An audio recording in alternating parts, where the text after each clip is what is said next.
Hello champions, this is Priyesh Patel. You are welcome on the online YouTube platform of Priyesh Vidyapeeth. बेटा, student के benefit में GTU का आज एक इंपॉर्टेंट सर्कुलर आया है। जो आपके एग्जाम लेते हैं उसमें आपको बहुत अच्छा बेनिफिट मिलने वाला है।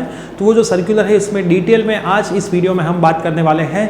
बेटा, आज का जो ये वीडियो है, अगर आप इंजीनियरिंग में पढ़ रहे हो, डिग्री में हो, डिप्लोमा में हो, फार्मेसी में हो, किसी भी सेमेस्टर में हो, किसी भी ईयर में हो, किसी भी ब्रांच में हो, किसी भी कोर्सेज में हो, जीटीयू के कोई भी कोर्सेज में हो, तो ये वीडियो बेटा आपको इंपॉर्टेंट होने वाली है। इसलिए ही हमने थंबनेल में लिखा है very important video for all GTU student. लेकिन वीडियो को शुरू करने से पहले चैनल पर नए हैं तो चैनल को सब्सक्राइब करके बेल नोटिफिकेशन प्रेस करना ना भूलें।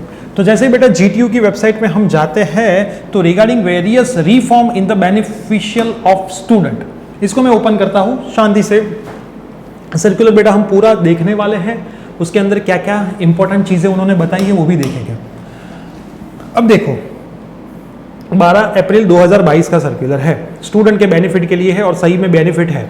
SPI is calculated and printed in every grade sheet issued for the each semester of number of attempts for all the result which are declared from July 2021 onwards. This will enable to student to cut the actual SPI after passing a backlog.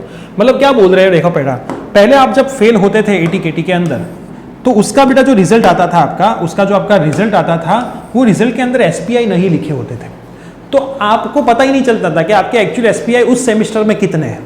मान लो कि पहले semester में आपको 2 में ATKT आई, तो पहले semester का जो रिजल्ट है उसमें से 6 में से 4 में पास, 2 में ATKT, उसके SPI लिखे होंगे। लेकिन वो जो 2 ATKT वाले सब्जेक्ट को आप पास करोगे तब उसमें नीचे SPI नहीं लिखे होते थे, CPI लिखते थे। तो यहाँ पे स्टूडेंट का कंफ्यूजन है कि मेरा SPI में कैसे काउंट करूँ, और फिर स्टूडेंट हमें पूछता है, दूसरों को पूछता। अब जीटीयू ने बोला जितनी भी रिजल्ट आपके बनेंगे फेल होने के बाद सब में SPI लिख के आएगा। तो ये सबसे पहला अच्छा डिसीजन है। उसके बाद बेटा दूसरा क्या है, result is declared based on actual marks score by the student in remedial examination of FIV component instead of minimum marks.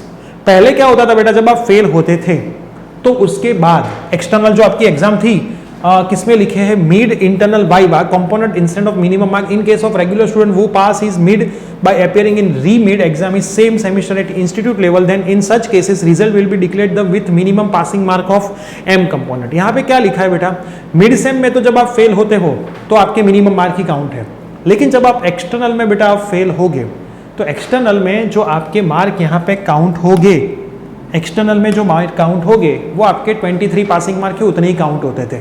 मतलब आपका अच्छा ग्रेड नहीं आता था, लेकिन अब ऐसा नहीं होता। जैसे ही आप 70 मार्क की एग्जाम वापस देते हो फेल होने के बाद, तो आपके जितने मार्क आएंगे उतने ही वहां पे लिखे जाएंगे। मतलब फेल होने के बाद दूसरी एग्जाम में भी आप A ग्रेड ला सकते हो, आप A ग्रेड ला सकते हो। लेकिन इसमें क्लियरली ये चीज लिखी है, in case of regular student who pass his mid component by appearing in re mid exam in same semester at institute level, then in such cases result will be declared with minimum mark. मतलब mid semester में तो 12 mark ही count हो गए, minimum mark 12 होते हैं। आप कितने भी 30 आउट ऑफ 30 लाओ तो भी वो 12 ही होते हैं। Clear? The student will have obtained minimum passing mark in each component. The student will have to obtain minimum passing mark in each component to pass the subject. Grading in marks of any component shall not be. मतलब gracing बेटा engineering में नहीं मिलता। ये तो सबसे बहुत बड़ा सवाल था, सर इंजीनियरिंग में કેટલું ग्रेसिंग મળે ના મળે, ક્લિયર લખી દીધું છે। For all semester years of all courses, mark achieved in component EMIB is to be taken into consideration for allowing subject grade as well as total grade at that particular semester. In cases I component is not considered for calculating final grade of the subject, then such cases I component shall be counted in declaring the final grade of the subject. Winter 2021 exam से ये implement हो गया है। अब आगे बढ़ते हैं। The final semester year marksheet is kept with held till the pending backlog of, मतलब क्या बोला है, फाइनल सेमेस्टर की मार्कशीट आपको तब तक नहीं मिलेगी, फाइनल ईयर की मार्कशीट तब तक नहीं मिलेगी जब तक आगे के जितने भी बैकलॉग है आप क्लियर ना कर लो। क्यों? क्योंकि काउंट करने में प्रॉब्लम आता है। CPI और CGPA कैसे दे, ब्लैंक छोड़ के देते हैं या फिर जितना है उतना काउंट करके देते हैं, फिर पास हो जाओ तो कितने CPI कितने CGPA आप और कंफ्यूजन में रहते हो। मतलब फाइनल ईयर या फिर फाइनल सेमेस्टर की मार्कशीट आपको तो ही मिलेगी जो आपने आगे के सभी बैकलॉग क्लियर कर दिए हो। बैकलॉग क्लियर करने के बाद एक्चुअल CPI SPI वाली मार्कशीट आपको मिलने वाली है। तो ये इसका लास्ट और ये अच्छा डिसीजन है। समर 21 की एग्जाम से इन लोगों ने अप्लाई भी कर दिया है। Student are studying as per the new syllabus for remaining semester of their courses. For all courses, subject of lesser teaching scheme in any semester is offered to the student instead of offering different subject of different semester under equivalency of summer 2022. If they found that studying new course, the total required credit of the course cannot be earned.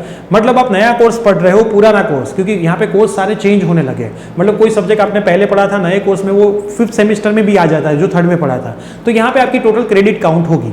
आपकी total credit अगर हो जाती है वो subject पढ़ने से तो कोई दिक्कत नहीं है, नहीं होगी तो उसके लिए आपको एक्स्ट्रा इलेक्टिव सब्जेक्ट ऑफर किए जाएंगे। मतलब टोटल इंजीनियरिंग की जो क्रेडिट होती है वो आपको वहाँ पे ले, जैसे 100 पॉइंट एक्टिविटी में आप 100 पॉइंट कैसे करते हो, ऐसे यहाँ पे अगर नहीं होगे तो आपको एक एक्स्ट्रा इलेक्टिव सब्जेक्ट दिया जाएगा जिसकी कुछ क्रेडिट होगी और आपकी जो टोटल क्रेडिट डिसाइड कर दी होती है इंजीनियरिंग की वो यहाँ पे फुलफिल करवाई जाएगी। इसमें तो कोई इतना जो जोरदार है नहीं, लेकिन एक अच्छा फायदा है आपको कहाँ पे कि आपके फाइनल सेमेस्टर के मार्क अब आपके जितने आएंगे रेमिडियल में वो काउंट होंगे और साथ में आपके एसपीआई लिख के आएंगे, आपके हर एक रिजल्ट में एसपीआई लिख के आएंगे, तो आप आराम से पूरे सेमेस्टर के एसपीआई बैकलॉग के बाद भी बेटा यहाँ पे निकाल सकते हो। तो ये पूरा सर्कुलर बेटा मोस्ट इंपॉर्टेंट सर्कुलर जीटीयू ने अच्छा डिसीजन लिया है, स्टूडेंट के फेवर में लिया है। तो आप भी ये वीडियो आपके जितने भी कॉलेज मेट्स है सब में शेयर करना ना भूलें। इंस्टाग्राम टेलीग्राम सेम नाम से हमारा अकाउंट है, प्रिय सर विद्यापीठ के नाम से। इंस्टेंट अपडेट के लिए आप हमें वहाँ पे भी फॉलो कर सकते हो, डिस्क्रिप्शन बॉक्स में उसकी लिंक है। मिलते हैं कोई न्यू अपडेट के साथ, till that bye bye, take care.